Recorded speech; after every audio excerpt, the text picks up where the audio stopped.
Tak čaute. Tak čau. Vítajte na mojej premiére cestovateľskej, teda cestovateľského kina. Vôbec som si nepripravil žiadnu reč, takže budem úplne improvizovať. Pripravil som si iba fotky.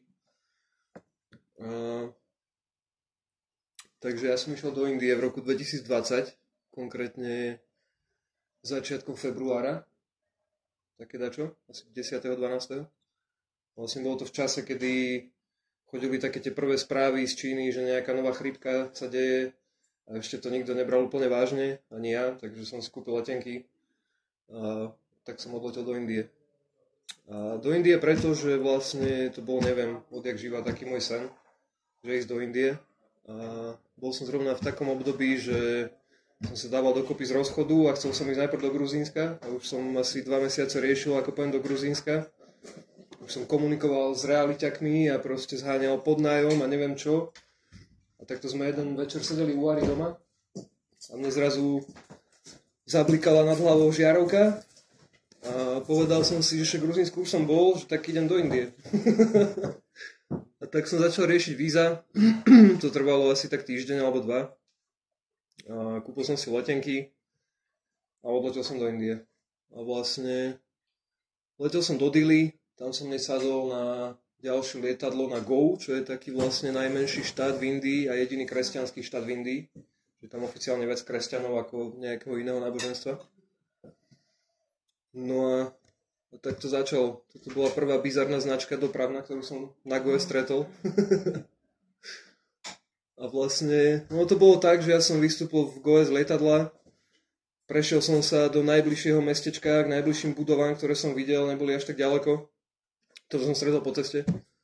A vlastne potom som sadol na prvý autobus, ktorý som stretol, pretože som nemal ani šajnu, že kam ten autobus ide. A vlastne takto vyzerajú v Indii autobusy a stanice. Najlepšie na tejto autobusovej doprave na Goe bolo to, že to bolo úplne jedno, či išiel človek 5 km alebo 20 km, tak to stále stálo, že 20 rupí proste, čo bolo dokopy nič. No všade tam bol riadny chaos. Autobusy boli staré, boli maličké, mali také mini sedadielka, kde sa ledva zmestil jeden Európan, ale Indovest tam napchali aj 2 kľudne. A takto tie autobusy vyzerali vnútri. Proste to sa nedá ani povedať, že komunistické, lebo tam komunizmus nikdy nebol, ale bolo to niekedy z tej éry. Do 70. rokov predpokladám, tie autobusy. Šoféri cestovali jak šialení úplne proste, žiadne dopravné predpisy tam neexistujú. A ak existujú, tak nikto proste o nich nevie, že existujú. Väčšinou to funguje tak, že ten, kto prvý zatrubí, tak ten má prednosť. No a takto som dorazil do Anjuni, čo je taká dedinka, mestečko, alebo také dačo. A po straštiplnej dlhej ceste som tam takto pol dňa kvasil proste na pláži pod slnečníkom a pil som drinky a nerobil som nič. A máš taký dlhý palec? Hej. On je tam predĺžený nejakou skalkou, hej. Ale vyzerá to.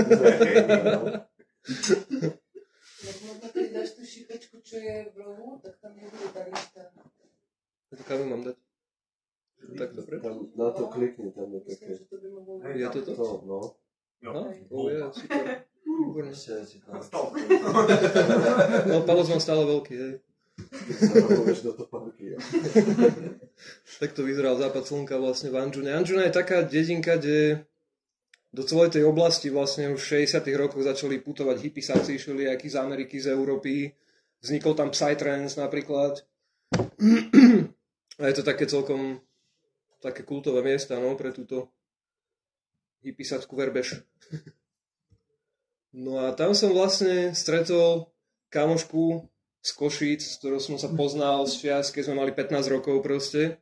My sa zrazu stretli na Goe, že ahoj, čau, čo tu ty robíš? A vlastne ona bývala v takejto bambusovej chate na pláži, respektíve pri pláži. A keďže ja som nemal zariešené absolútne nič, tak sa mi ponúkla, že ma ubytuje na jednu noc, tak som jednu noc vlastne prespal u nej. A bolo to úplne fajn a milé stretnutie po veľa, veľa rokoch. Takže sme tam vlastne strávili pár dní takto spolu a keciali sme a chodili sme sa kúpať a chodili sme sa prechádzať po plážach a tak. Bolo to úplne super. A vlastne takto vyzerali tie pláže. Toto už je vlastne Arambol, to je kúsok za Anjunou, taká ďalšia dedinka. Tam som vlastne si zohnal ubytko, strašne lacné. Stalo to, ja neviem, asi tak 4 € na noc, alebo 3, alebo také niečo. A bolo to tam fakt, že raj. A takto vyzerala vlastne moja izba. Mal som jednu posteľ, zelené steny a jasné, vetrak bol dôležitý. A záchod s kúpelkou, tam už taká sprcha ako keby. Tu bol jeden stôl a tu bola vlastne terasa. Bolo to úplne, že pecka, vlastne to bola taká pani domáca, ktorá žila v jednej miestnosti so svojou mamou a so svojou dcerou, mali tam jeden televízor a dom s niekoľkými izbami, vlastne, ktoré prenajímali takto ľuďom. Za suseda som mal asi 80-ročného Angličana, ktorý bol úplný týpek, celé noci kašľal jak úplný tuberák a ráno, keď som sa ho potom opýtal, že ako sa má, tak mi povedal, že nikdy sa nemá lepšie, že proste úplne super. Bol to riadny týpek. Som sa ho pýtal, že či bol jeden z tých prvých hippisákov, čo to tam kolonizovali, tak mi povedal, že I was never hippie, but I was always happy. No tak to vyzerala tá teraska vlastne v tom dome. Tu som sedával a bavkal jointy a popíjal čaj. A takto som sa chodil prechádzať po pobreží. Vyzeralo to tam takto, že sa pláže striedali s takýmito kamennými plážami a vlastne tieto domčeky tam boli takto zaujímavo naskladané a vytvárali také zaujímavé uličky. Toto je jedna z nich. A vlastne po stranách boli obchodíky so všetkým možným, s oblečením a z reštiky a krámy s vetešníkmi kadejakými, aj s umením napríklad, aj všeličo možné, úplne všetko možné. No, toto je ďalej kamenné pobrežie. Takto sme sa išli vlastne prejsť ďaleko po tom pobreží. Toto je vlastne tá pláž od Arambolu a my sme išli takto niekde odtiaľto pešo až takto ďalej. Toto je druhá strana. A tu sme išli vlastne po pláži ďalej až nakoniec strašne ďaleko. Tu je vlastne vzadu taká delta rieky. Taká rieka, ktorá sa vlievala do mora. A chodil tam trajekt vlastne. A bolo to tam také, že vlastne tuto skoro nikoho sme nestretli na tomto úseku, že v podstate Goa je veľmi turistická, ale sú tam stále úseky a miesta, ktoré sú neobjavené, kam nechodí moc turistov, kam chodia miestni sa flákať väčšinou, alebo ani oni nie. No, takéto vlnolamy tam mali kadejaké betónové, to už sme vlastne na tej zákrute, toto je tá delta tej rieky. Z čoho sú tie kusy betónu? Že aký to malo predtým účel, lebo to je taká zvláštna vec. Proti vylodeniu, nie? Hej, pravdepodobne buď, alebo ako vlnolam vlastne, že keď sú veľké vlny, tak sa to na tých šutroch rozláme, ako keby. No, tuto bol trajekt, on premával vlastne z jednej strany tej rieky na druhú, asi tak každú pol hodinu.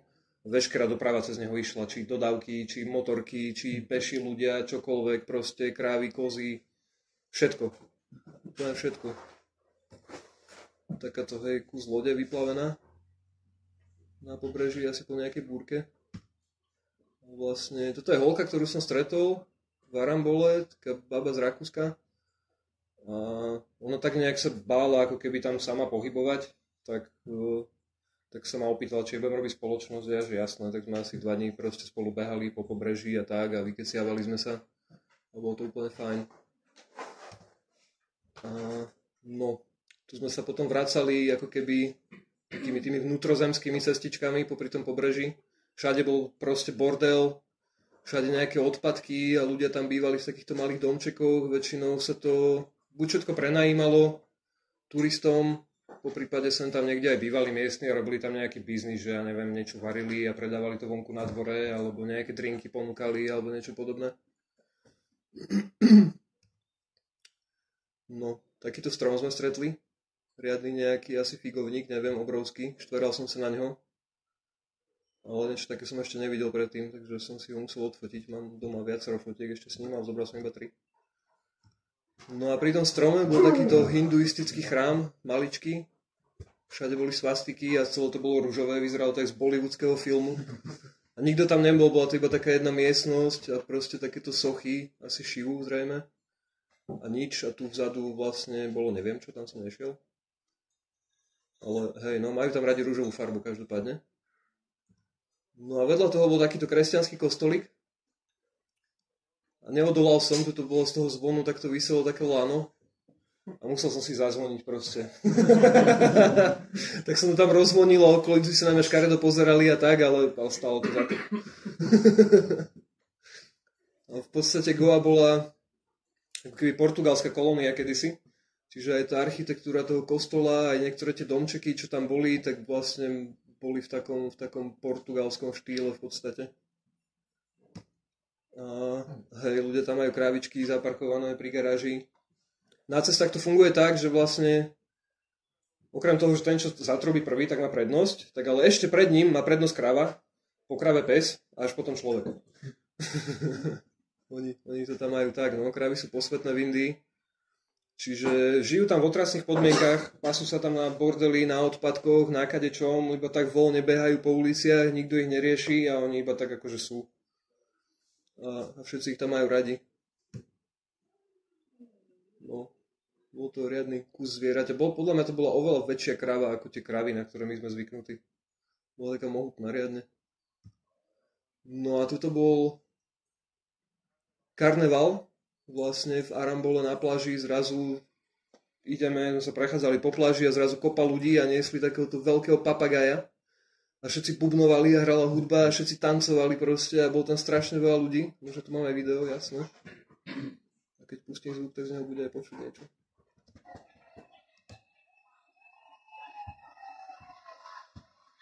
No. Vôbec neviem, že k akej príležitosti to bolo, či bol nejaký sviatok alebo čo sa dialo, neviem. Ale bolo to super.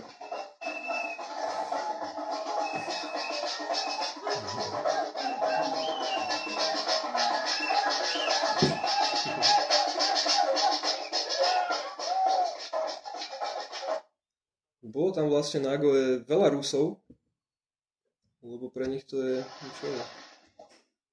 celkom obľúbená destinácia, čiže najviac turistov tam bolo asi Rusov a potom všetkého ostatného. A vlastne takéto západy slnka sú tam na pláži. No a na tejto pláži, škoda, že ho nemám na fotke, som stretol týpka, ktorý bol ajurvédsky ušný doktor, o ktorom ja som nevedel, že on je ajurvédsky ušný doktor. On tak zrazu kráčal okolo mňa a jak sme sa tak míňali, mi hovorí, že máš tu niečo v uchu. A ja, že čo, kde? A on, že tu, a že kde? A on tak prišiel bližšie a že môžem? A ja, že no, môžeš. A strčil mi takú kovovú tyčku do ucha a začal sa mi špárať v uchu proste úplne bez varovania. A ja som sa tak, že kámo, ja som úplne bol v panike, nevedel som, čo sa deje, nechápal absolútne, ja som myslel, že ma ide zabiť, alebo vôbec ja neviem, čo sa deje. A on, že počkaj, že v pohode, neboj sa, tak ma tak držal proste a špáral sa mi v tom uchu. A zrazu vyťahol tú tyčku mi z ucha a na konci tej tyčky bola proste taká riadna kôpka ušného mazu. Ale toho bolo tak veľa, že ja som ani neveril, že on mi to vyťahol z ucha proste. Ja som si myslel, že on si to vyštáral niekde spod nechtu a že sa ma snaží odrbať nejakým spôsobom. No, to má pokračovanie. A on mi vlastne to ako špáral toto a už vlastne, ak prešiel k tomu druhému uchu, tak nejako medzičasom mi strčil do ruky kartičku, takú zatavenú kartičku. A tam bolo napísané, že ajurvédsky ušný doktor, tak vlastne mi to došlo, že aha, že tak asi dobre, že asi tak snáď vie, čo robí. Tak mi vyštaral aj druhé ucho, vyťahol mi zase takú kopu ušného mazu, potom nejaké také čierne bodky mi odtiaľ začal vyťahovať, úplná halus proste. No a jak to celé dokončil, nebolelo. Práve už to bolo celkom také príjemné, také šteklivé. A vlastne, jak to celé dokončil, trvalo to, ja neviem, možno 15-20 minút. Ja som, ty kokšo, úplne smrť v očiach, všetko možno sa mi akože premietalo v hlave. Tak mi zrazu hovorí, že no dobre, že hotovo. A že nech zaplatím. A ja, že dobre, že koľko. Tak on si vypýtal asi 1000 rupí odo mňa, čo je na ich pomery proste strašne veľa. Tak úplne som mu hovoril, kámo, že to nemyslíš vážne, že ty si na mňa spravil takúto habaďuru proste, strčíš mi tyčku do ucha, nič mi nepovieš, že neviem, kera bije, čo sa deje, teraz si odo mňa vypýtaš kopu peňazí, že čo si normálny. Že dobre, v pohode, ja ti dám zľavu. Tak to zjednával proste, prešli sme z 800 na 600, na 500 a ja som mal vlastne posledné 300 pri sebe, viacej som nemal.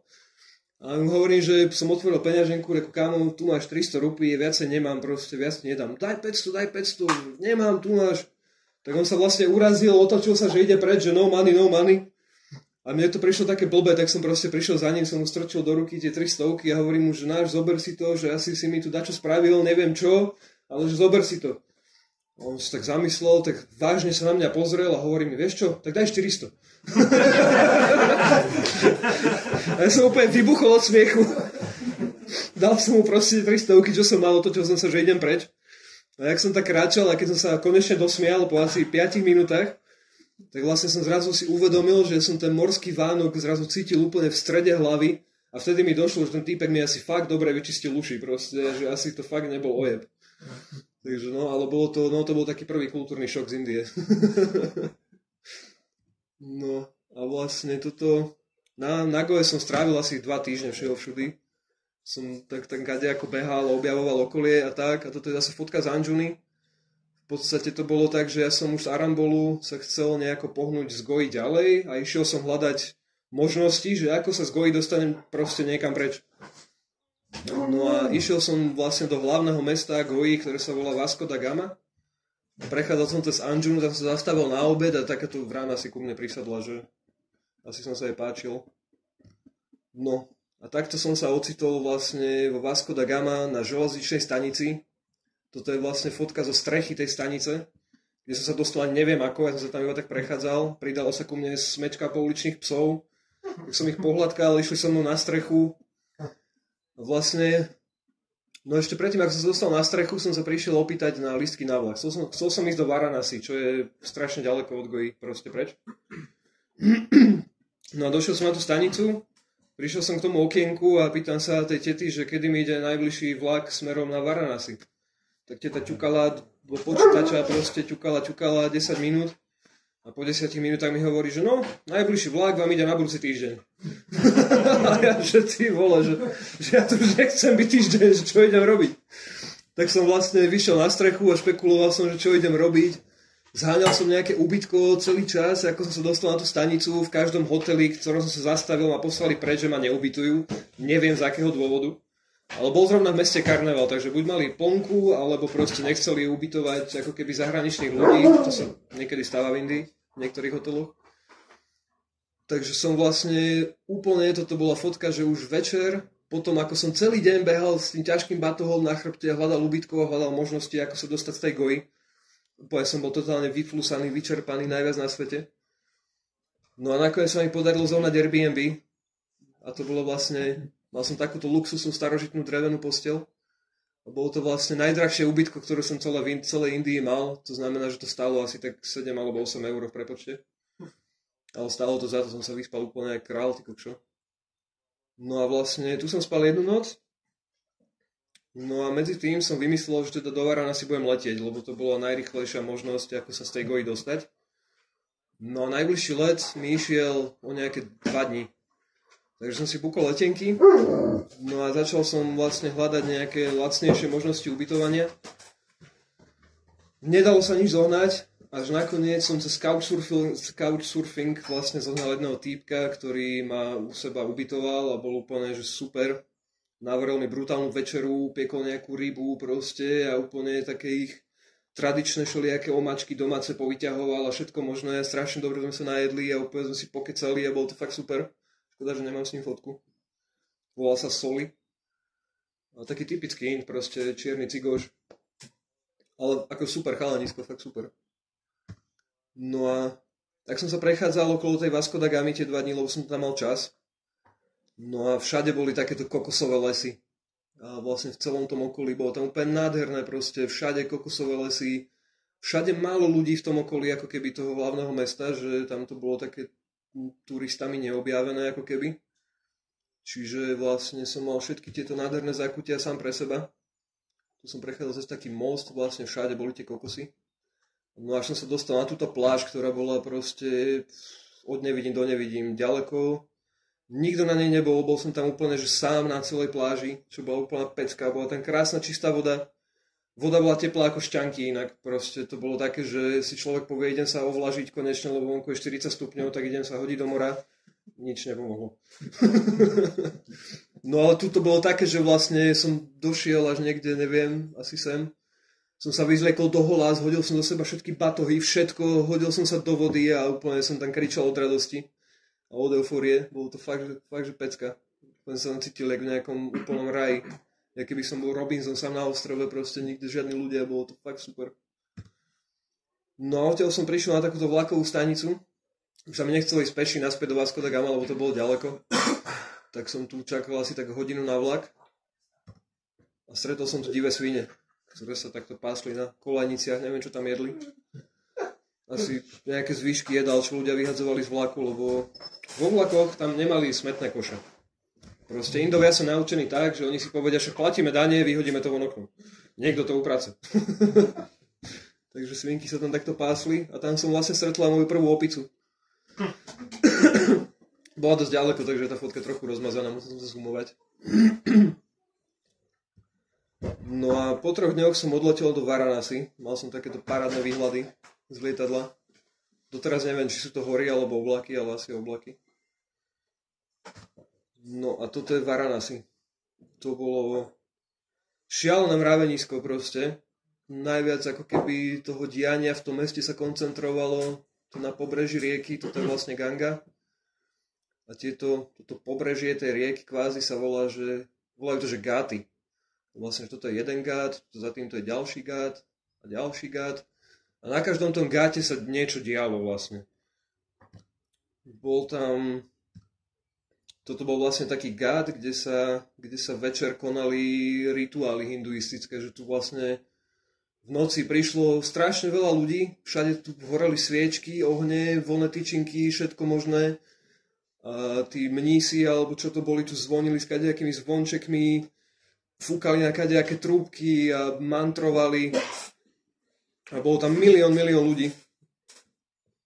Strašne veľa. A vlastne takíto kadejakí jogini posedávali všade na tých gátach a oni vlastne mali biznis taký, že keď som si ho chcel odfotiť, tak si odo mňa vypýtal 20 rupí. Že toto je ich duchovná prax. Sedieť vo Varanasi a pýtať love od ľudí za fotku. No a takéto kadejaké staré chrámy, tam boli historické budovy, táto budova mala asi vyše 1000 rokov. Ani sa mi nezmestila vlastne celá do záberu. Takéto kadejaké poloutopené staré stavby. A toto je vlastne, že Burning Gata, toto je vlastne krematórium na brehu rieky.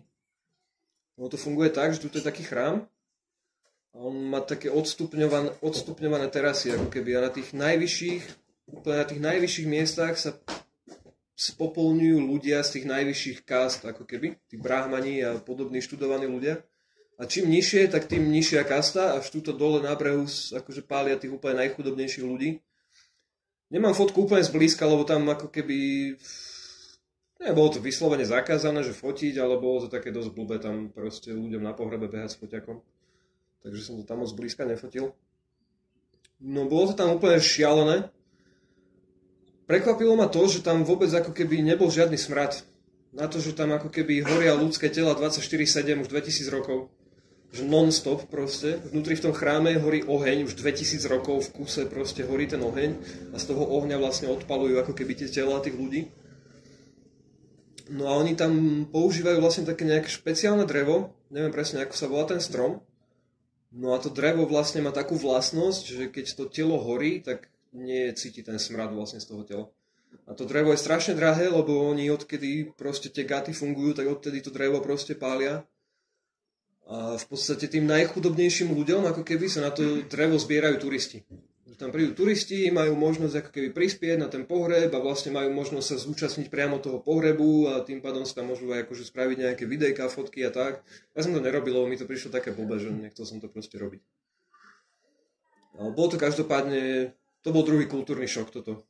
Úplne, že hej, a vlastne potom zvyšky tých tiel oni hádžu do tej rieky, púšťajú to dole prúdom a vlastne na druhom brehu rieky tu sú také piesočné oblasti a tam zvyknú sedávať takí...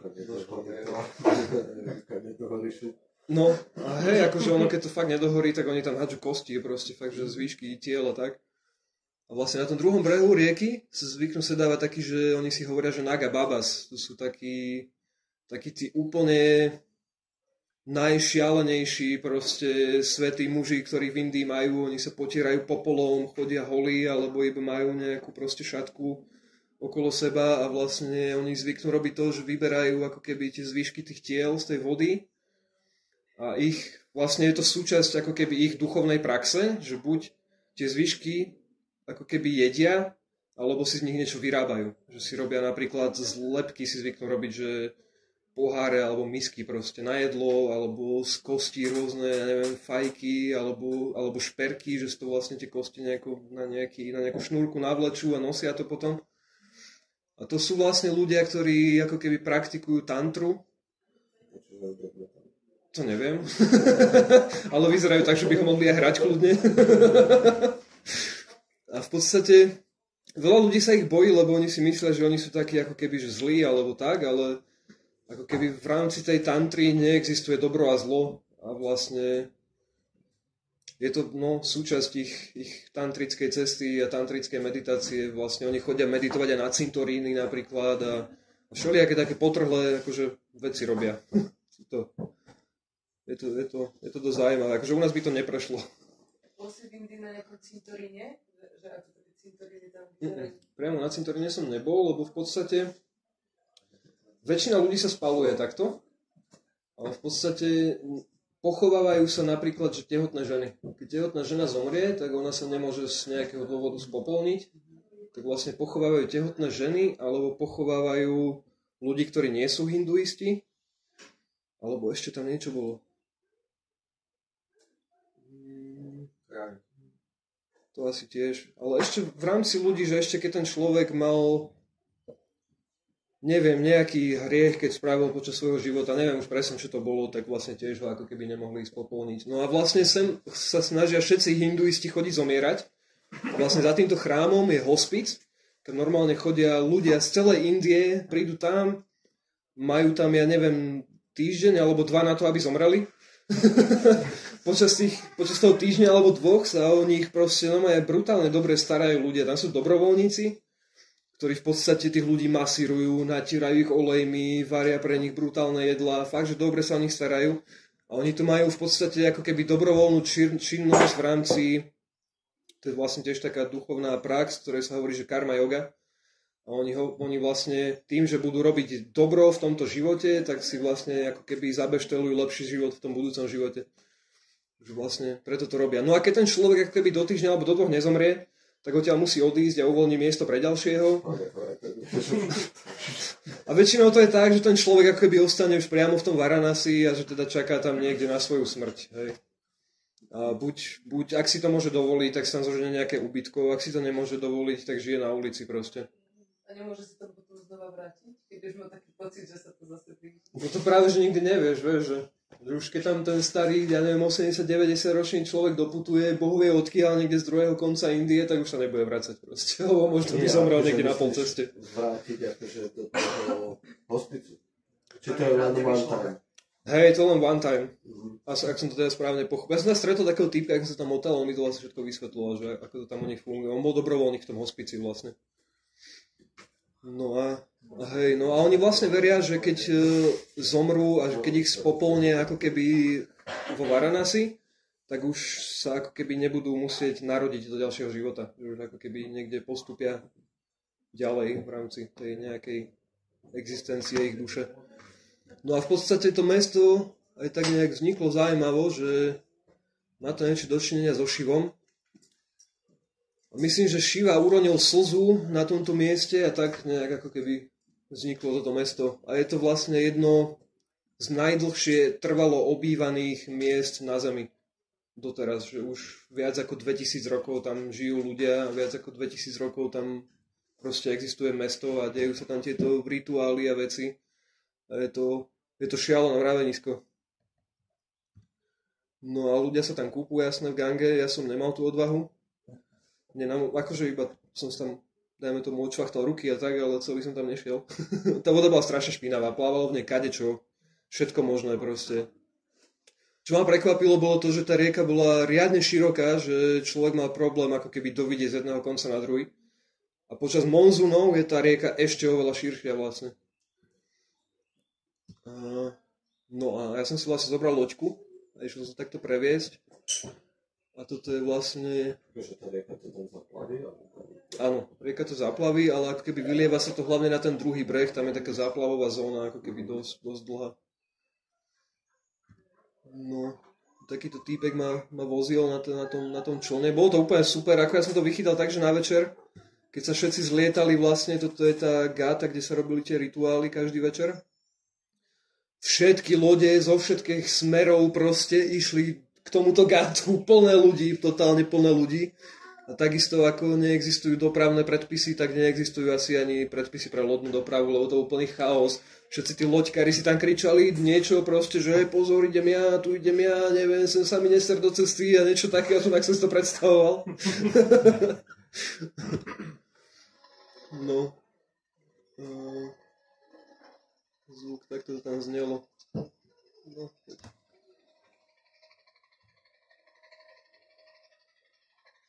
Čo za katamaránky to ten ešte? No. Je uhlie. Znie to, hej, jak na párny pohon.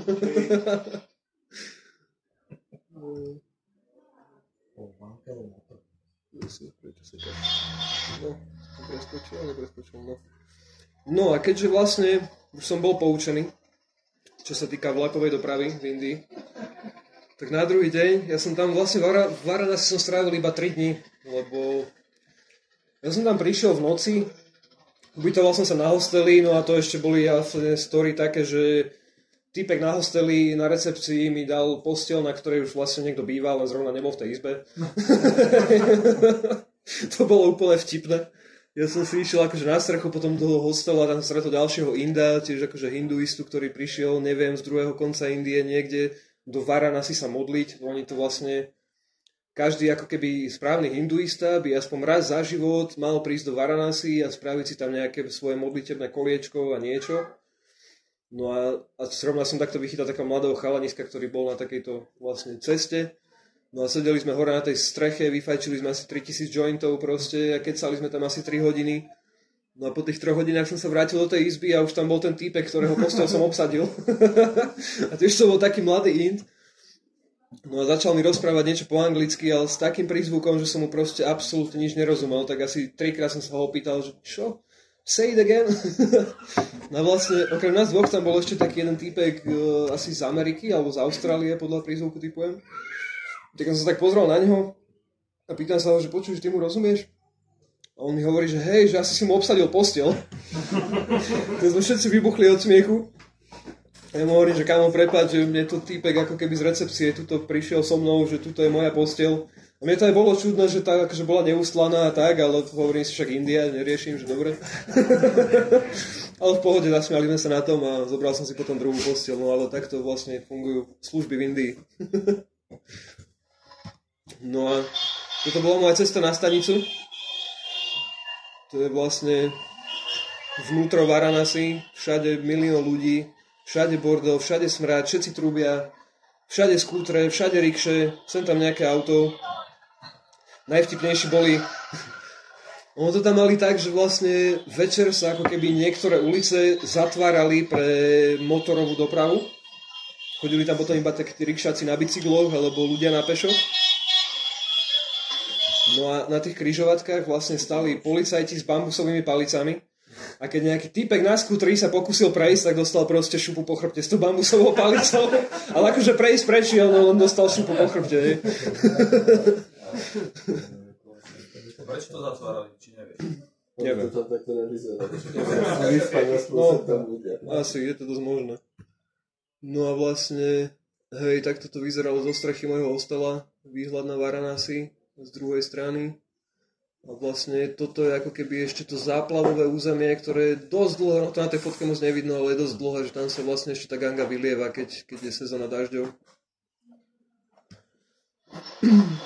No a toto už som išiel na stanicu. Na stanici mi povedali, že vlak mi ide o 3 dní, alebo potom o 2 týždne. Takže tak som si kúpil lístok na ten o 3 dní. A aj ma to mrzelo, že vlastne som strávil iba 3 dní v tom šialenom ravenisku, ale zase 2 týždne sa mi tam tiež nechcelo kempiť, takže som išiel na ten skorší vlak radšej. No a takto to vyzeralo vo vlaku. Proste ponka, všade deti, všade ľudia. Sadli sme si iba vďaka tomu, že sme mali miestenku. Teda som si. A tu boli také ležadlové ako keby možnosti, vymoženosti. Ja sa tu viem, že tam mali ešte aj ten zapnutý mobil, alebo čo je tam v stene. No hej, akože to Indovia síce chudobní v podstate tak všeobecne, ale tá moderná technika kým dorazila, že oni majú telefóny, aj počítače, aj všetko, to zase hej. No ja som... že tej kasty. No jasno. No a ja som vo vlaku stretol vlastne tohto týpka, on je z Nemecka, volá sa Alex. A nasledujúce asi 2 týždne sme vlastne cestovali spolu a šerovali sme si náklady na ubytko a tak a sme sa úplne skamošili, teda sme si sadli aj tým štýlom, že čo sme chceli vidieť a ako sme chceli cestovať a tak. Takže sme sa úplne skamošili. No a toto bol týpek, ktorý sa volal Višnu a on bol vlastne Sikh. Sikizmus je také náboženstvo, v podstate je to celkom taká pomerne veľká menšina Síkov v Indii, oni majú také chrámy, ktoré sa volajú, že Gurudvára. A super na nich je to, že majú tie chrámy rôzne po Indii, kade kde. Najväčší chrám je v meste, ktoré sa volá Armicar. A to je vlastne že obrovský zlatý chrám, fakt obrovský, krásny, obohnaný takým, to nie je že jazero, ale také, čo to je? Vodná priekopa. No a vlastne Síkovia, oni vždy pri sebe nosia buď taký nožík, ktorý sa volá, že kukri, alebo proste celý veľký meč. Keď majú na nejaké špeciálne slávnosti alebo niečo, príležitosti, tak nosia ten meč. No aj tento typek mal pri sebe ten meč, nemám ho na fotke, ale nechcel nám ho ukázať, lebo v rámci ich viery vlastne sa deje to, že keď už ako keby má ten meč alebo tú dýku vytiahnuť vlastne z toho púzdra, tak musí preliať krv. Že musí minimálne sám seba porezať proste, ale vždy, keď ten meč alebo tú dyku vyťahne, tak musí byť preliatá krv. Toto majú ako keby oni takú ich vec v tom náboženstve. No a super na tom náboženstve je ešte to, že je vlastne prudko tolerantné voči všetkým. Vlastne do hociakého toho chrámu, do tej Gurudváry môže prísť kedykoľvek, ktokoľvek a nezáleží, či je buddhista, kresťan, žltý, biely, gej, koň, pes alebo čokoľvek, každý tam môže prespať a každý tam dostane najesť. Že toto sa mi taký veľmi pekný aspekt síkského náboženstva. No a takto sme vlastne docestovali najprv do takého mesta, ktoré sa volalo... Bože, teraz mi to vypadlo. Niečo nás sa... No dobre, to je jedno. Každopádne to bol iba taký dopravný úzol, nebolo tam vôbec nič zaujímavé. A odtiaľ sme zobrali jeepa a išli sme do Darjeelingu. A Darjeeling bol úplne úžasný. Proste tá cesta trvala asi tak 2 hodiny, stalo nás to asi tak 3 €. Išli sme tam jeepom, ktorý vlastne fungoval ako keby ako autobus, že sa zastavil v každej dedine, všade niekto vystúpil, všade niekto nastúpil. A takto sme išli proste horami, dolami, džunglami, kopcami a bolo to úplne že bombastické. A došli sme vlastne do Darjeelingu. Toto je fotka z terasy ubytka, ktoré sme zohnali.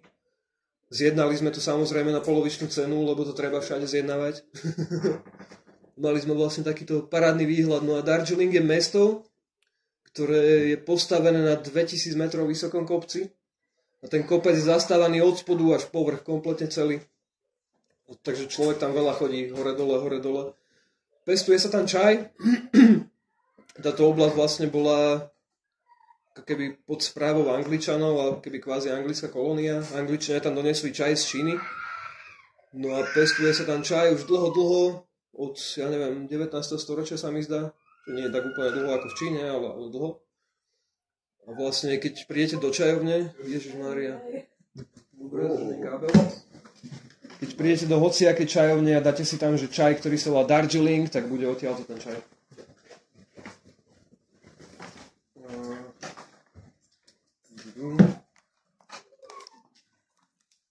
To ma mohlo napadnúť aj skôr.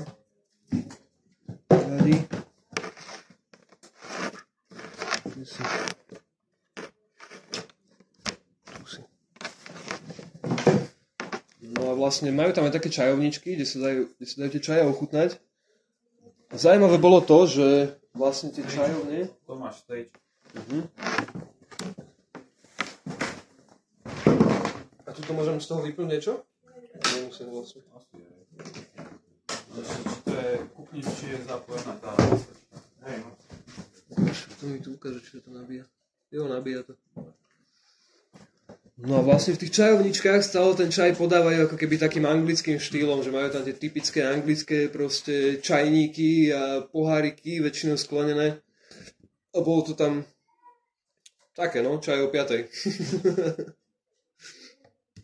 No a takto vyzerá vlastne samotné to mesto, takéto všelijaké kvázi paneláky, ako keby v tom kopci postavené. Bolo to fascinujúce podľa pre mňa, ako to tam mesto vlastne stavali na tom kopci. Bolo to také, že podľa mňa, keby tam prišiel nejaký slovenský statik, tak celé mesto zavrie. Ale v Indii sa na nejaké takéto veci nehrajú, no. No, takéto všelijaké graffiti. Inak, vlastne Darjeeling je na takom, keď si predstavíte Indiu, tak je vlastne na severovýchode, už pomerne blízko ako keby k Nepálu. A väčšina ľudí, čo tam žije, sú ako keby Nepálci, respektíve z nepálskeho ako keby etnika, aj keď už sú ako keby narodení v Indii a oni si stále hovoria, že sú Nepálci. Čiže boli všetci iní. Neboli to takí typickí Indovia, ako boli dole vo Varanasi alebo aj Nagoje. A tuto Nepálci boli skôr takí šikmovky, takí ako keby postavou nižší. A vlastne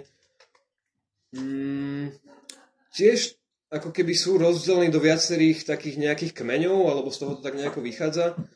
Jeden z tých kmeňov sú, že Gurkovia, a to sú, že tradiční vlastne ako keby válečníci, hej, že oni aj v anglickej armáde vlastne slúžili a boli hodne cenení a hodne platení ako dobrí zabíjaci. Takže to ma všetci hovorili, že nechceš nasrať gurku a tak, a všetci tiež mali pri sebe nože vždycky a neviem čo. Boli takí, že akože strašne milí, pohostinní ľudia, ale nechcete ich nasrať. No a objavili sme tam takýto chrám. Toto bol vlastne, že buddhisticko-hinduistický chrám, ktorý bol nad kostolom, nedaleko mešity. To bol vlastne úplný guláš, ale to sa mi strašne páčilo na tom a všetci ľudia tam žili v miery medzi sebou. Vlastne tu bolo na tom veľmi, veľmi príjemné, veľmi pekné. A v tomto chráme boli také dve kaplnky, v jednej sedel hinduistický mních a v druhej sedel buddhistický mních a ľudia chodili proste každý za tým svojím si pre nejaké požehnanie.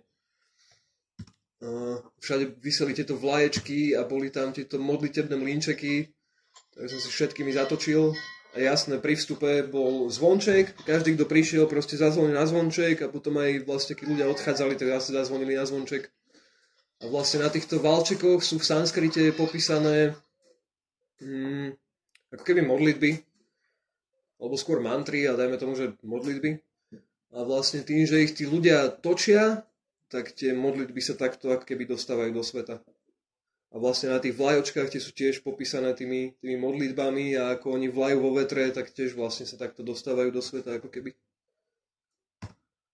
No, bolo to tam veľmi farebné a akože fakt pekné.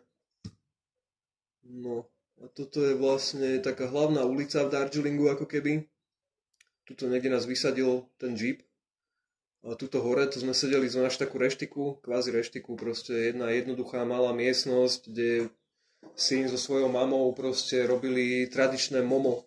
To boli také niečo ako u nás brinzové pyrohy, aj to úplne tak vyzeralo, len to bolo plnené buď zeleninou, alebo mesom, alebo niečím. A bolo to jedno z mojich najobľúbenejších jedál, bolo to lacné a chutné a fakt dobré. No a stretli sme tam takéhoto chalaniska, ktorý sa volá Samir a on sa nám ponúkol, že nám spraví ako keby guida, že nás tam prevedie. Skamošili sme sa úplne riadne, doteraz sme vlastne v kontakte. A zobral nás do botanickej záhrady, kde mali takéto veľké skleníky a všelijaké možné rastliny. Napríklad takýto banánovník zrovna kvitol. A takýto strom, ktorý rástol vlastne takto vodorovne. Museli mu otvoriť okienko. Neviem. Museli mu otvoriť okienko a vlastne, aby vyrastol až vonku. No, toto je on. On vlastne, tuto bol taký veľký kvetináč, že on odtiaľ vyrastal. A takto vodorovne von oknom. Hal, že pri tom kmeni vyzeral taký uši. Hej, no. No a Samir vlastne je fotograf, tak nám spravil nejaké takéto fotečky. Mali tam fontánu vnútri skleníku. No a hej, mali tam orchidei, takéto všelijaké zaujímavé. To sa mi najviac páčilo. No a takto vyzerajú vlastne uličky v Darjeelingu. Totálne strmé, proste úplne úzké. A hej, na potulkách Darjeelingom. Vlastne, hej, toto bola druhá strana toho kopca v podstate. Úplne od vrchu až dole, porastená týmito domami, niektoré stali na takýchto všelijakých betónových koloch a iba to vrstvili vlastne na seba, dom na dom. Takže fakt zázrakom to tam stojí, podľa mňa, niektoré tie domy. No tomu ver. Tomu ver. Musel okúpať.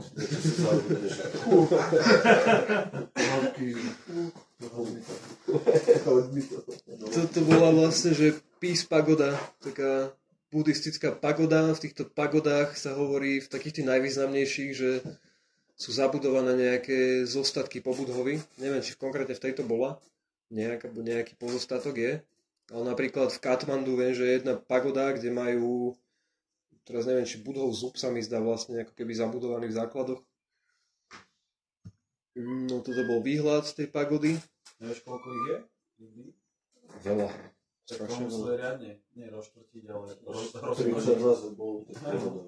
Ale ako keby oni tie zostatky dávali iba do takých tých najvýznamnejších, že nie je to úplne všade.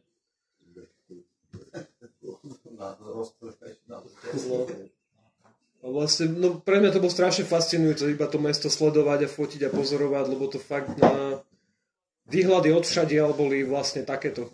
Hej, že šialené mestečko. U nás také nepredstaviteľné až, no. Lanovky tam nemali. A keby aj mali, neviem, že by som mal odvahu sa na ne posadiť. No, to hej. To hej, no. Takéto.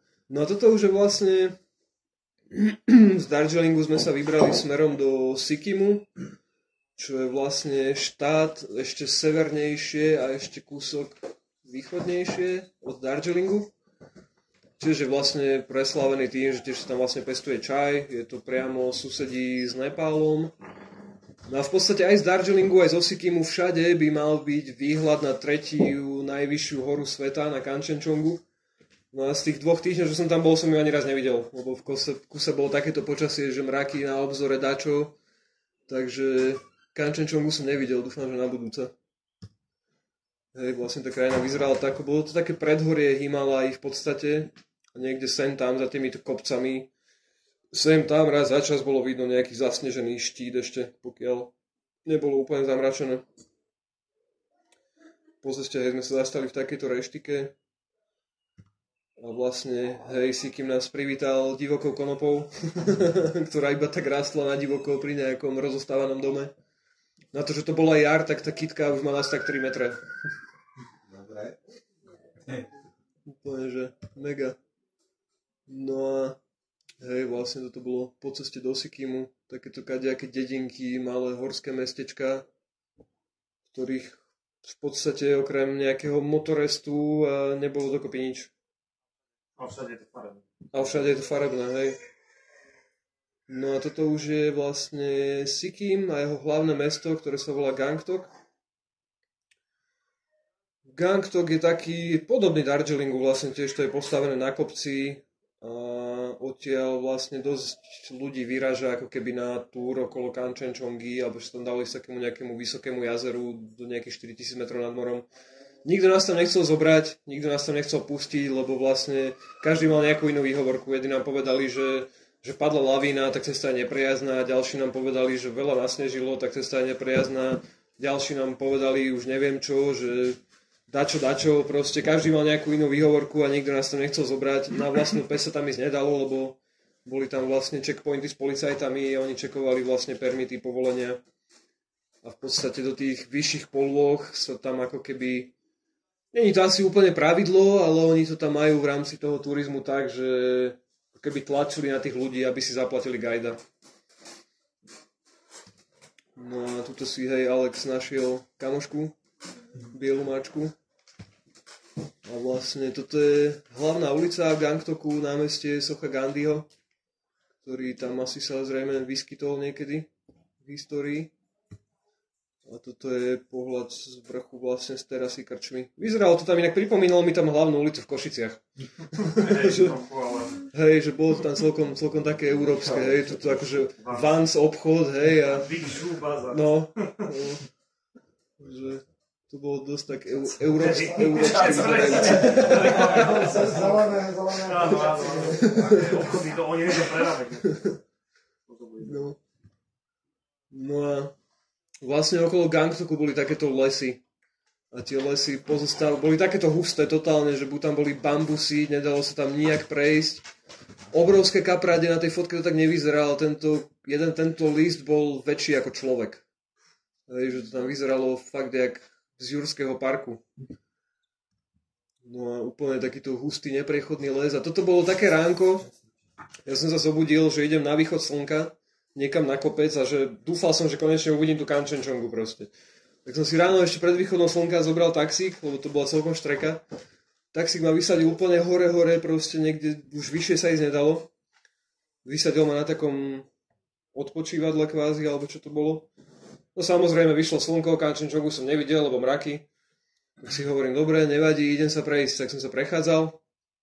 No a išiel som vlastne takýmito lesikmi, no to cesta vlastne viedla popri tomto lese, popri tých kapradinách. No a v jednom momente, nemám to bohužiaľ na fotkách, som tam našiel takú veľkú bránu, pri ktorej bol plot a v tom plote bola diera. A na tej bráne bola proste veľkým písmom napísané, že Gangtok Zoo. Si hovorím, že zoologická záhrada, diera v plote, idem sa pozrieť. A to bol v podstate ako keby východ z tej zoologickej. Ešte bol zavretý, lebo proste bol skoro ráno, asi 7 hodín alebo také niečo. Tak si hovorím, však idem tam, diera v plote, prejdem, pozriem si to a potom na druhom konci pri tom vchode, keď bude treba, tak zaplatím vstupné. Tak som tam asi hodinu motal po tej zoologickej, videl som, že červené pandy, ktoré boli úplne vyzerali ako Pokémoni, strašne zlaté zvieratko. Čo som tam ešte videl? Videl som tam nejakého snežného leoparda som nevidel, ten bol zašitý, ani himalajských vlkov som nevidel, aj tí boli zašití, ani jakov som nevidel, tie tiež boli niekde zašité. Ale ešte taká nejaká mačkovitá šelma, neviem, či to bol ocelot, mal to také špicaté uši. Vyzeralo to trochu ako náš rýs, len to nebolo ako keby až také veľké. No a kopec všelijakých vtáčikov farebných, zaujímavých, čo tam mali. No hodinu som sa tam motal, nikoho som nestretol celý čas. Po hodine už ma to tam prestalo baviť, tak si hovorím, že idem nájsť ten vchod, zaplatím vstupné a že pôjdem preč. Došiel som k tomu vchodu, brána otvorená do Korán. Tam bola taká miestnosť, kde asi akože bola pokladňa, niečo, bolo to zavreté a boli tam vypísané otváracie hodiny a podľa tých otváracích hodín mali otvoriť až za pol hodinu. Tak si hovorím, že dobre, že tak serem na to, nejdem čakať, proste idem preč. Takže takto na pankáča som si prešiel zoologickú. No a toto už sme sa potom, koľko Gangtoku sme boli nejaké 2-3 dní. V podstate viac menej sme sa prechádzali celý čas. Hore dole po tých kopcoch, sem tam sme išli na pivo do krčmy, sem tam sme išli do karaoke baru. Hej, tam inak v celej Ázii je strašne populárne karaoke, aj v Indii vlastne všade mali karaoke bary. No mladí sa tam bavia tak, že idú na pivo, pustia si karaoke a čím horšie spievajú, tak tým sú vtipnejší. Hej. A ako ti indické pivo? V pohode. Pil som tam taký, že Kingfisher, to bola taká najbežnejšia značka. Bolo to v pohode, normálne pivo. No a toto už je vlastne mestečko, ktoré sa volalo Namči. A my sme si tam vlastne našli ubytko pri tomto buddhistickom chráme, ktorý vyzerá úplne honosne. Všade tam pobehovali malí buddhistickí mnísi, 8-10 ročné decká, ktoré sa z nás strašne smiali. Neviem prečo, ale proste im bolo smiešno. Strašne boli podarení, mali také tie oranžové habity na sebe. Bolo ich tam kopa. A vlastne takto to vyzeralo vnútri. Mám iba 1-2 fotky, lebo nesmelo sa tam fotiť, takže som tam iba tak akože na tajňaša odfotil aspoň toto. To bol vlastne hlavný oltár, hej, že toto je v podstate asi Budha zrejme. A toto je nejaké tie výjavy z ich vlastne mytológie buddhistickej. No a hej, toto sú novodobé obety v buddhistických chrámoch, vlastne aj v hinduistických, vo všetkých. Takéto misií plné peňazí. No a vedľa toho nového chrámu bol starý chrám, ktorý bol asi tak 500 rokov starý. Bol veľmi jednoduchý, bolo to iba miestnosť ako toto, v ktorej nebolo nič, iba tieto vlastne staré fresky ako keby na stenách. A tam už, vlastne on už bol keby taký kvázi, že nič sa v ňom nedeje, iba tam tak bol a čaká, kedy spadne. Neboli tam ani žiadne dvere, tak sme iba tak vošli a poobzerali sa. No a tam sme stretli takúto partičku mladiasov. Oni boli strašne super, nás zobrali na také parádne spoty s výhľadmi, proste donesli ganžu, balili veľa jointov a sme tam s nimi sedeli. Oni boli vlastne, jasné, nemám túto videjko, jeden z nich, myslím, že tento vlastne bol reper, tak nám tam zarepoval po nepálsky. Neviem, prečo som nezobral to videjko, škoda. No a vlastne v Namči sme mali možnosť zažiť sviatok Holi. A to je sviatok, kedy sa Indovia obhazujú farebným práškom. Bola to totálna party proste, takáto. Všade mladí ľudia, všetci proste po nás hádzali ten farebný prášok. A v podstate to už bola taký ten čas, kedy sa už tá korona začala trochu rozbiehať a už aj ľuďom v Indii to nejak začalo dochádzať, že nejaká korona. Tak ešte deň pred tým sviatkom sa tak na nás pozerali, že turisti, lebo im tam vlastne koronu donesli turisti, taliansky. Takže občas tak ľudia na nás pozerali, že turisti, ak nás badali, tak si dali rýchlo rúško a obchádzali nás širokým oblúkom. No a na druhý deň začal tento festival a proste koniec. A potom, keď sa tie prášky zmiešali všetky dokopy aj s potom, tak som vyzeral, keby som sa mesiac nesprchoval.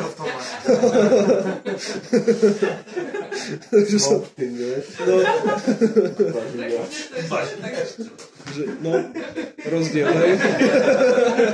To by bolo dobré memečko.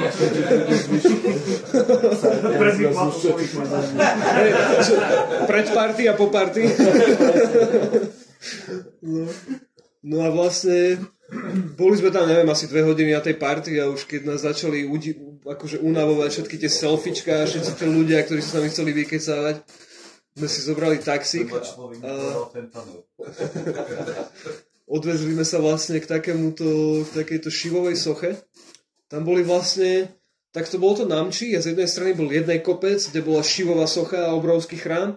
A z druhej strany Namči bol ďalší kopec, kde bol vlastne buddhistický chrám a buddhistická socha obrovská. No a to bolo riadne krásne, vlastne jasné, posvetná kráva a takéto farebný vlastne chrám, totálne farebný, všade tieto zvončeky. Bolo to tam akože veľký komplex tých chrámov vlastne, asi tam aj žili nejakí tí mnísi. No a tak sme sa tam flákali, to vyzerá akože úplne jak z bollywoodského filmu. No a jasné, svastiky všade. Takéto... Toto vlastne ma zaujalo vlastne, že to je ako keby svarga a všetci takí tí novodobí Slovania sa bijú do že to je náš slovanský symbol, hej. No a tak toho môžete vidieť aj v Indii, ale napríklad aj v Maroku som ho videl a už kadekde. No a hej, toto je vlastne už ten druhý kopec, ten v podstate buddhistický chrám. No a toto je vlastne, že socha človeka, ktorý sa volal, že Padmasambhava, alebo Guru Rinpoche. No a on vlastne doniesol buddhizmus do Tibetu z Indie. A v podstate on bol taký, že Vajrayanový master, vedel údajne robiť všelijaké zázraky tým, ako bol vymeditovaný. No a v podstate dovtedajší, to bolo v nejakom 8. 9. storočí nášho letopočtu, no a dovtedajší vládca Tibetu mu ako keby dobrovoľne odovzdal svoje kráľovstvo po tom, čo videl, aký on je proste týpek riadny vymeditovaný. No a on takto vlastne tam šíril ten buddhizmus a buddhizmus sa tam potom zmiešal ako keby s miestnym tibetským, takým tým tradičným. To ani si nedá nazvať, že náboženstvo, lebo to sú vlastne iba také šamanistické praktiky, animistické praktiky, hodne s čarodejníctvom zmiešané a s astrológiou. No a vlastne buddhizmus sa s týmto premiešal a z toho vznikol Vajrayanový buddhizmus vlastne. Ako keby to, čo my dneska poznáme ako tibetský buddhizmus. A toto je v podstate najväčšia socha tohto týpka na svete. Malo to, neviem už koľko metrov, dosť veľa. taká veľmi ako keby dôležité miesto pre budhistov. Malo to asi 8-10 metrov na výšku. Že... to je fotka predtým, to bolo. Hej, no. Tuto vlastne dole bol ako keby ten chrám. Pod tým tam sa diali nejaké rituály, nejaké meditácie, niečo. Žilo tam zo pár mníchov. No a vlastne nad tým bola tá socha. No. Vlastne je to najväčšia jeho socha na svete v podstate, že ani nikde inde není väčšia. No a tu sa už blížime ku koncu vlastne. Ja som mal taký plán, že si tam kúpim motorku a že pôjdem do Nepálu a prejdem si celý južný Nepál a tak si dostanem do Kašmíru. No, lenže kvôli korone India zavrela hranice, čiže ja som mohol odísť z Indie, ale už som sa nemohol vrátiť naspäť do Indie. Čiže môj plán s Nepálom krachol, no ale stále som chcel ísť do Kašmíru, tak som vlastne išiel do vlakom, inak tá cesta vlakom už vlastne sem do Darjeelingu trvala asi 20 hodín. To bolo vlastne, spali sme tam, bolo to šialne dlhé. No a vlastne cesta vlakom odtiaľto do Dili trvala ešte o pár hodín dlhšie. Úplne, že fakt, že dlho. No a ja som došiel do Dili a pri stanici bol taký park, ešte som si kúpil lístok vlastne ďalej do Kašmíru ako keby. No mal som vlastne, ja som dorazil ráno a vlak mi išiel až večer, čiže som mal úplne že celý deň čas na čokoľvek. No a pri stanici bol taký park, kde ja som si sadol, začal som si čítať, že novinky vo svete, čo sa deje s covidom a aká je situácia. No a dozvedel som sa, že vlastne v Európe sa už začínajú zatvárať letiská, celé krajiny a že vlastne hrozilo, že sa nebude mať ako vrátiť domov. Tak jak som tam tak sedel a popri tom, ako sa každých 5 minút pri mne pristavil nejaký miestny a chcel si so mnou dať jointa, alebo sa iba tak vykecávať, alebo dačo, tak som vlastne rozmýšľal, že čo idem ďalej robiť, že či ostanem v Indii, alebo že či idem domov, alebo čo. No a vlastne takto, jak som sa rozhodol, že idem do Indie, tak som sa z ničoho nič rozhodol, že sa vlastne aj vrátim domov. No a v podstate mal som tam ešte, priamo tam v parku som si proste kúpil letenku a všetko som to riešil a vlastne 3 dní som mal totálny stres, že či nezavrú viedenské letisko, na ktoré som mal doletieť.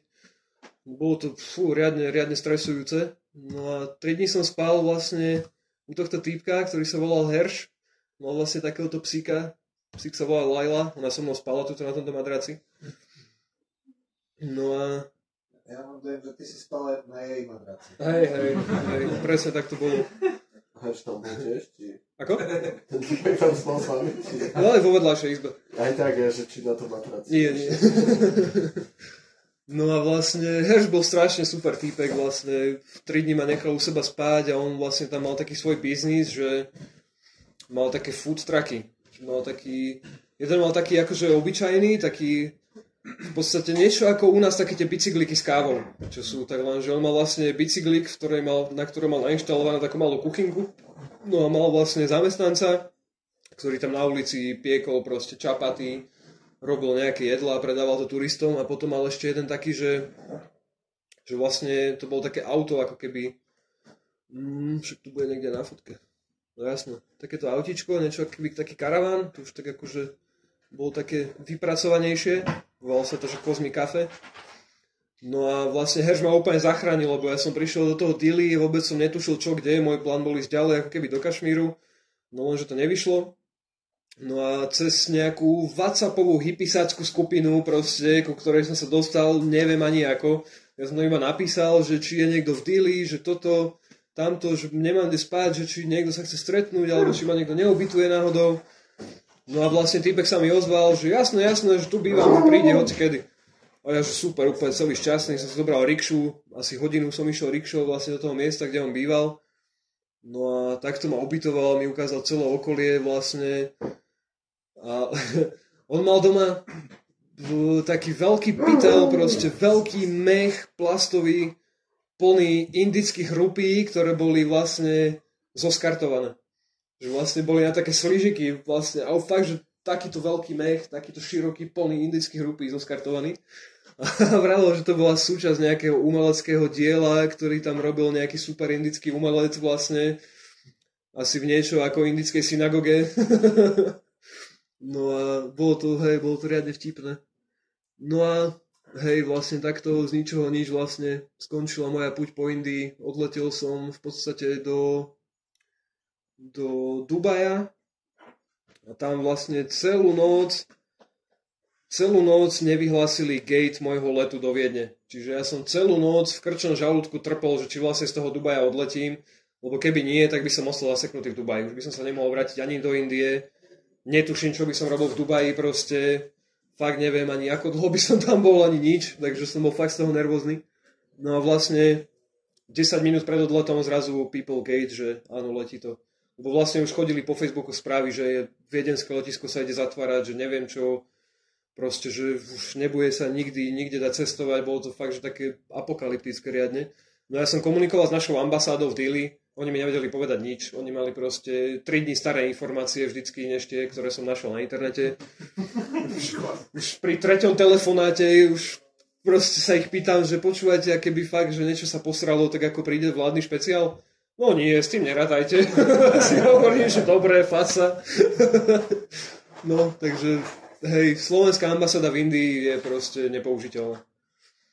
No a tak, to je posledná fotka vlastne. Takže takýto bol môj trip v Indii. Najlepšie na tom celom bolo, že vlastne to bolo prvýkrát, kedy som sa odhodlal cestovať úplne sám. Že úplne sám. A bolo to úplne najlepšie, čo som mohol spraviť. Bola to vlastne úplne nová dimenzia slobody pohybu, cestovania. Vlastne sa nemusel vôbec nikomu prispôsobovať a som si proste išiel, čo som chcel, ako som chcel, kedy som chcel, kde som chcel. A vlastne India bola krajina, kde som sa cítil asi úplne, že najviac slobodný na svete. Neviem ani prečo, ale fakt, že normálne tá sloboda sa tam dala krájať proste priam z toho vzduchu. A odporúčam každému si spraviť solo cestu do Indie, že rozširuje to obzory a vlastne, no, uvidíte, že aj že žiť sa dá aj úplne inak, ako my žijeme tu a že vlastne svet je krásny a India je super, aj keď smrdí, aj tam veľa bordelu. Takže tak, ďakujem vám za pozornosť a že ste prišli.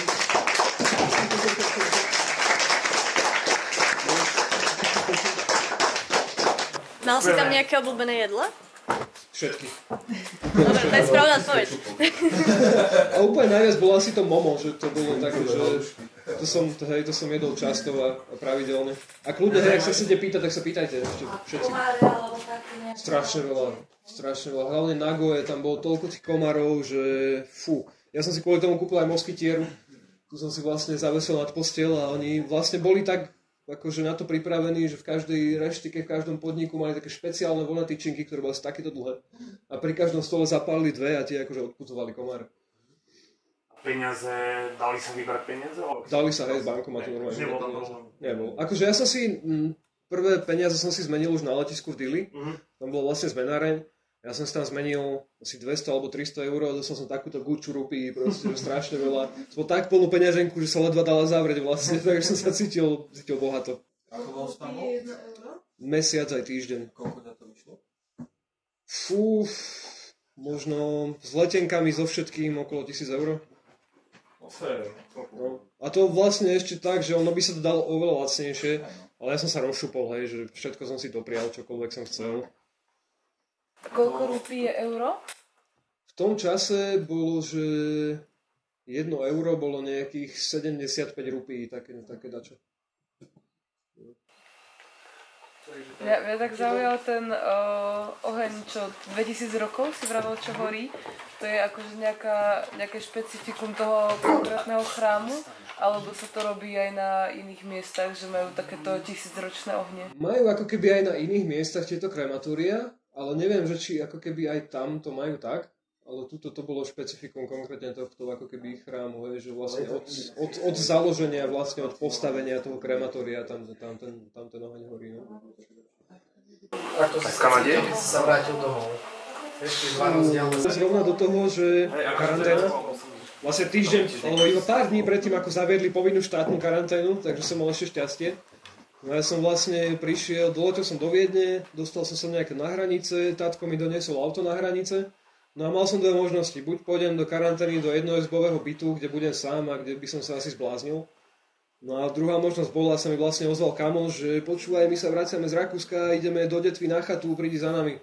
Ja, že jasné, tak proste som vôbec nemal čo váhať, tak som rovno zobral auto, po ceste ešte som v Bratislave vyzdvihol jednu kamošku vlastne, to bolo tak, že ja som poznal iba toho jedného typka, čo mi volal, a boli sme tam 6 ľudia vlastne, 3 chalani, 3 baby, no a v podstate sme sa nikto nepoznali, oni aj tie baby spoznali tak, že 2 dní pred odchodom, no a vlastne, čo sme mali byť 2 týždne v karanténe na chate, tak sme tam boli asi mesiac, lebo nám tam bolo strašne dobre.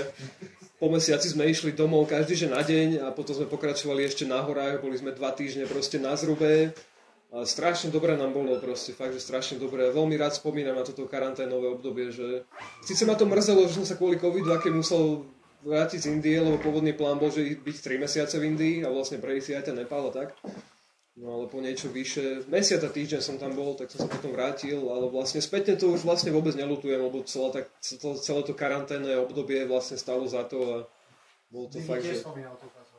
No, bol to, hej, taký, že to budem do dôchodku spomínať asi na to. No, takže tak.